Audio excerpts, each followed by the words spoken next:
Nestled on the banks of the sacred Ganges River is Varanasi, one of the oldest continuous civilisations in the world. Fishermen cast for their day's catch, offerings and devotions laid bare on the holy waters. And it's probably the last place you would expect to find high-quality Australian wool. Our yarn's been making its way here to India, factories and textiles mills for decades. But it could be just the tip of the iceberg, with the Indian government laying out an ambitious roadmap to reach $250 billion in domestic textile production by 2030. That's more than double the current output. It's going to need plenty of raw materials, and Australia wants to help fill that gap.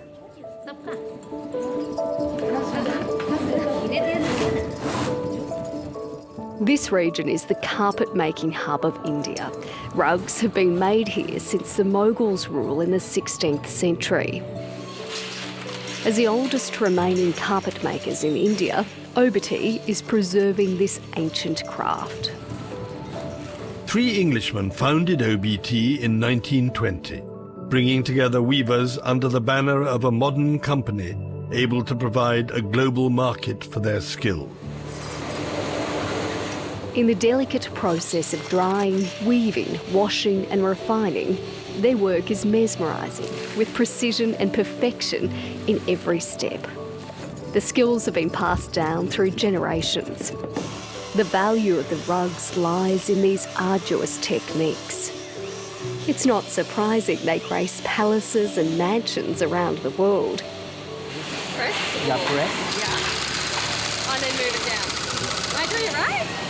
As a luxury carpet brand, OBT relies on the very best and ethically sourced fibre.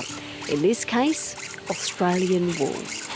We have been using wools of Australia for the longest time, and I think it's important to know that it's brilliant wool. It's very shiny. I mean, we get a lot of people asking, especially to, have the yarn with that. It's quite the journey from the sheep's back to Indian looms.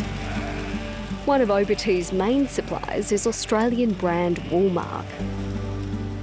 Woolmark opened its first office in India in 1966.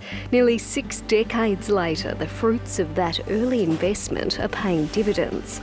They now have 120 supply chain partners here. Wool might be somewhat fortunate in the sense that we have done a lot of groundwork over a long period of time, but certainly now we're seeing a lot more eyeballs pointing towards India as a market. Wool is one of the most historic trading commodities between our two countries, but its place in India is not just underfoot. Wow, beautiful.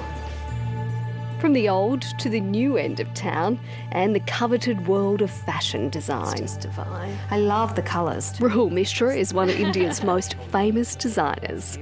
The Delhi-based creative is a regular at Paris Fashion Week and has dressed celebrities around the globe. Wow. He's also a poster child for Australian wool, ever since he took out the prestigious International Woolmark Fashion Prize in 2014.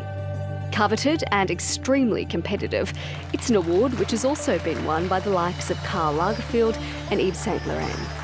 It's very safe to say that International Woolmark Prize became a turning moment for my career. India's actually won it more times than any other market.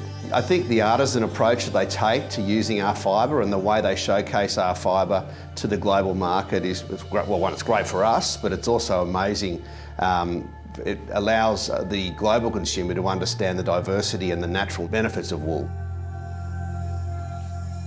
What sets his work apart and impressed judges was the intricate and timeless weaving work on the garments, which employs more than 1,000 weavers across the country, a skill passed down over 2,000 years. What is the purpose behind making another outfit? And there are already so many clothes exist in the world.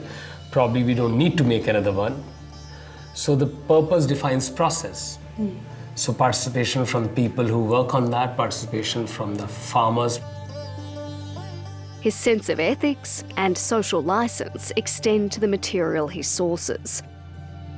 It makes me so much emotional right now when I'm here actually touching it, feeling how it is produced. At a sheep station in Australia, he's come to see for himself where the wool he preferences has come from. It was very important for me to go and feel it and understand, what it is to be like a farmer and be proud of what you're doing and at the same time contribute so beautifully to the cause. Women's Day, March 2020. Journalist and editor Shefali Vasudi has dedicated most of her career to analysing and understanding fashion trends. She runs India's first daily digital magazine. She's seen wool transform from a somewhat shunned fibre to a coveted fabric.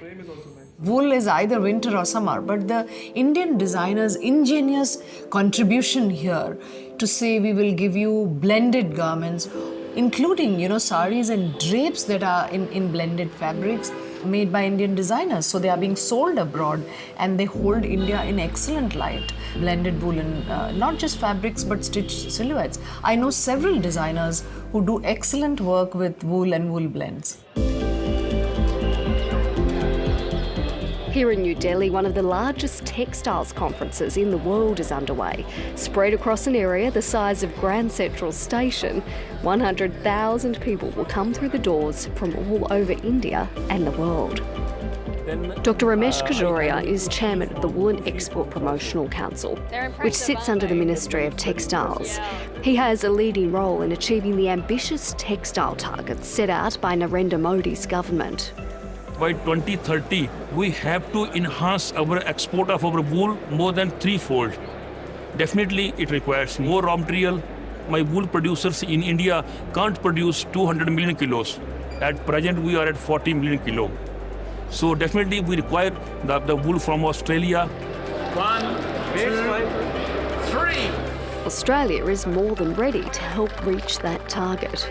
If you want a large volume of quality product, Australia is your market. And there is nowhere else in the world that you can go to source the volume of apparel wool that you can in Australia. We produce 80% of that world's apparel wool. Market expansion for... The CEO of Wool Producers Australia knows all too well the importance of building trade connections and has made 3 trips to India in recent months. And exciting about this country. So. If we don't take this opportunity, we could very well kick ourselves in a number of years. Joe Hall has provided critical advice to governments on the wool trade, including the importance of the elimination of tariffs for the industry. In December 2022, the interim free trade agreement was signed, and for that financial year, we saw greasy wool exports to India lift by 24%. It could also help ease worries about relying on China as a primary customer. At the moment, we are sending 80% of our product to a single market. But as we're fast learning, if trade is to succeed between these two countries, it needs to be reciprocal. Offering things such as knowledge transfer, and I really think that we can assist the Indian industry do better and produce better quality wool. A solution to our shearer shortage woes could even be a possibility. You can import some of our manpower for the Australian wool industry at sheep farm. And at the same time, the technology of shearing and this classing, it can be some collaboration between Australia and India. A historic trade with a firm eye on future horizons and a hope that all that's wool ends well. You can't ignore one of the biggest economies and the largest populations on the planet, and absolutely they're going to play a critical role in all exports for Australia. And there's a great catchphrase going around, grown in Australia, made in India and exported to the world.